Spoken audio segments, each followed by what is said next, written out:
According to Juicy J and the Earn Your Leisure podcast, hip hop has been, the sales have been declining by 40%.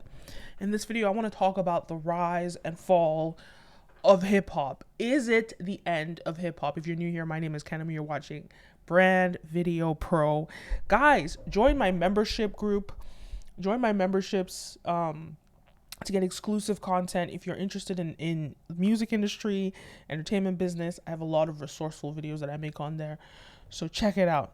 New videos every week. But let's get into this. So I've been reading Will Smith's book and Jada Pinkett's books, very, very like fruitful information. But in those books, they talk about sort of the rise of hip hop culture, right? How, hip hop is only 50 years old. But Will Smith really documents how hip hop was invented. Back then, DJs were big, right? DJs were bigger than hip hop artists. And the way that it was invented was these DJs would, do these block parties, and they would, the DJ on the set, it would be a mix of funk and soul and different, dance, disco music. And there was this point of the song called The Break, which is like basically the bridge, where like it would just be sort of like the beat, and that was the best part of it. It was, that was the best part of it, right? And so at these block parties, it was in New York. This is the Mecca, and this was the inception of hip hop. And it was actually Jamaican immigrants or Caribbean immigrants. I think, Jamaican immigrants that came in, or reggae immigrants that came in, and they invented the rapping thing. And so in this break, and it was just a beat, then you had the DJs having hype men, and these hype men first started just, bigging up the crowd, getting the crowd lit.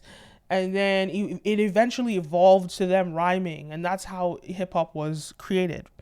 Very, very interesting storytelling from Will Smith in his book. Go check it out. And so that's how hip hop grew. And hip hop is a very, very new, well, it's not as new as Afro beats, but it's a pretty new genre. 50 years is not that long. So you could see all these people who are 50 years old now. They could tell you about how it rose. Like Will Smith documents how in the 80s, when he was in high school, it was like this underground thing. It wasn't mainstream. It wasn't even on the radio. And you would have to get these mixtapes, and you'd have to get them from New York. And you had to have a cousin that knew somebody in New York that got all the hottest mixtapes and got it out to you. That's how it was distributed. So it's really a grassroots industry, just as much as Afro beats. It reminds me, because I watched the evolution of Afro beats. So it's very similar to Afro beats in that. And it's also similar to, what's the other genre? I don't remember. But so, back then it was just so fresh, so new. And then now we see how it took over the world. It became this huge, huge genre, right? But then what's happening now? Hip hop is declining. And I'm going to give you some of my reasons why I believe hip hop is declining. I think the first obvious reason is the fact that we're in the attention era. There's so much content out there. And everything is taking your attention. Back in the day, you would have to, you would listen to music, or you would do this or whatever. But now you don't have to listen to music. You can listen to a podcast when you're driving or when you're doing something. You don't always have to listen to music. You're competing with podcasts, right? When it comes to music, it's sound. People are competing with sound. But then outside of that, maybe people don't want to listen to a podcast, or don't want to watch YouTube, or don't want to watch Instagram. They're on TikTok for hours. They're on Netflix. There's so much competition that, and then think about other genres that have just skyrocketed, like Afro beats, huge Afro beats, and reggaeton, I guess, in the Hispanic community. But I think in addition to that, much like R&B, and I talked about how R&B is slowly coming back, much like R&B, a lot of these genres copied hip hop. Afro beats is a mixture of a little bit of hip hop, but mainly R&B. Reggaeton is basically, a replica of hip hop also. So it's interesting how these genres have appropriated hip hop in a way, but I think even hip hop appropriated our R&B, if you actually think about it. But appropriated hip hop in a way, and now they are surpassing hip hop. But I think one thing that we have to accept is that I think, I would say hip hop was at the peak of it was the biggest genre in the world just like say 5 years ago. There was nothing bigger than hip hop. And I think that was the pinnacle of it. And now we're watching the decline. And it has to do with technology and evolution. And now there are new genres, there are new perspectives we want to hear, there are new sounds. The sounds coming out of Afrobeats are so unique, innovative, that we haven't even heard anything like some of these things before. The creativity of diversity and multiculturalism, and the boredom of repetitious American culture. I think that's part of it. I think it's about innovation. And somebody made a really good point, I think on the Earn Your Leisure podcast, the fact that you don't make money from records anymore. So the music isn't as good anymore, right? There's no incentive to innovate your music when you don't make money from the music. They make money from touring, and so that's where they want to innovate. They want to innovate when it comes to generating attention, but not when it comes to creating incredible music. And, you know, yes, a true artist understands that every part of the process is important and attention to detail and everything is important. A true artist understands that, but a lot of these people aren't true artists. They're not really that talented. Yeah, sure, you can bump their music, but their music isn't really good. And they also made a really great point that SZA released an album 1 year later, people are still singing it. When a hip hop album drops, it's about a week and you forget about it. Look at Drake's album. Who's even listening to that still? You know, I'm sure people are still, and he's like the biggest hip hop artist, but who's really listening to that stuff? So that's another interesting component. So many reasons why hip hop is just not what it was. And I think in addition to that, I think about the fact that what hip hop promotes in the world is really unfortunate. The thuggery, the over-sexualization of Black femininity, all of that is kind of just unfortunate. And the only thing I could say that I'm happy about when it comes to the decline of hip hop is that potentially it may reduce the promotion of degeneracy in that regard. And I say that, but the irony is that Afrobeats artists are not as over sexualized and not as over thuggish, because that's just not acceptable in Nigerian culture. But now that we see the hands of power changing and people being empowered economically, I think Burna Boy claims to have made $100 million in 2022. We see these people coming into real wealth and making it in the West, you know, and becoming these liberal people. Burna Boy turned down $5 million because in Dubai, because they didn't want to give him because he couldn't smoke weed in the country. Like, this type of thing in Nigeria is not acceptable, but because he has money, people ignore it.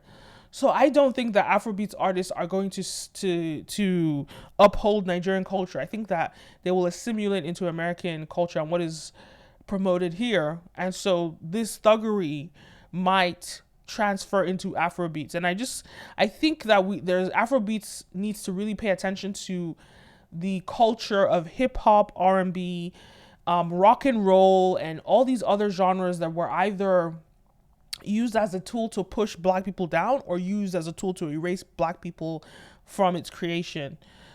Just as like Little Richard was talking about how he was the architect of rock and roll, but when you think about rock and roll, there are no Black faces. So there's this erasure of Black faces from Black originating genres.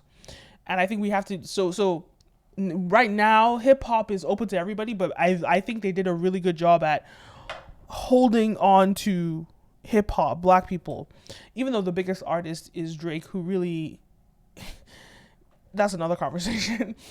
But I wouldn't, he's not considered Black to a lot of people culturally, right? He was raised by a white mother. His father wasn't present. Culturally, I doubt that he has much Blackness, but he does use the Blackness to be cool. But how Black can he really be? Who knows? But either way, I think it's just unfortunate that hip hop is declining. But I think it's also an opportunity. It's an opportunity for innovation. I think people in hip hop, because of hip hop lacks innovation in its sound, I personally believe that hip hop has not been good since 2015. And I stopped listening to hip hop in 2015 and I transfer. I'm one of those people, I'm an early adopter. I do things, then the average person copies or follows that path 5 years later or 10 years later, right? So 5 years ago, like how many years is that? That's almost 10 years ago. 8 years ago, I stopped listening to hip hop because I felt that it was trash. I felt that it wasn't innovating, and I transitioned to Afrobeats. And now we see a lot of people doing that. So I just would like to really see innovation in hip hop. Just as other genres have appropriated hip hop, I think that hip hop should, I wouldn't say I use the word appropriate, but I would say should merge with other genres. Hip hop artists need to get out of drug dealing and degeneracy and all that nonsense and travel the world and listen to the sounds, the artistry around the world when it comes to music, and use that to craft your art. When we start seeing hip hop artists doing that, you don't even need to travel the world. You can just go on TikTok and listen to the music, or on the internet, explore music from other countries. Just like that TikTok artist who's white, but he did this thing called Around the World. He's a rapper, and he would collaborate with a hip hop artist in different countries. He would just like take a map, spin it, put his hand on it, and whatever country, he would contact an artist from there and do a collab with them. But that was still in the hip hop range, and it was a dope song. But what if you didn't just do that? What if you decided you're gonna listen to other genre, or whatever prevalent genre, local prevalent genre is in that country, and you listen to sounds all around the world? What could you do with it? Because I think about 90s hip hop and the way they started merging hip hop with rock, or hip hop with classical music, but they were merging hip hop with Western sounds. If you really want to innovate hip hop, you now need to merge it with sounds from around the world. The artist that does that, this video, anybody that's not watching this video, if you're an artist and you're not watching this video, I'm sorry for you. Anyone that does that will bring hip hop back. And you have to understand that, sure, you might make more money from touring, but it starts with the music, and you have to pour your heart into creating amazing music. Build yourself with ownership the way that Russ has, so that you can figure out how to own your music and monetize your music, but also make incredible, innovative, different music. Anyway, those are my thoughts. Let me know your thoughts. Leave a comment down below. Don't forget to like, follow, subscribe, all the above. My name is Kenim. You're watching Brand Video Pro, and I'll see you next time. Follow my membership group. Like, follow, subscribe, all the above. I'll see you next time. A peace.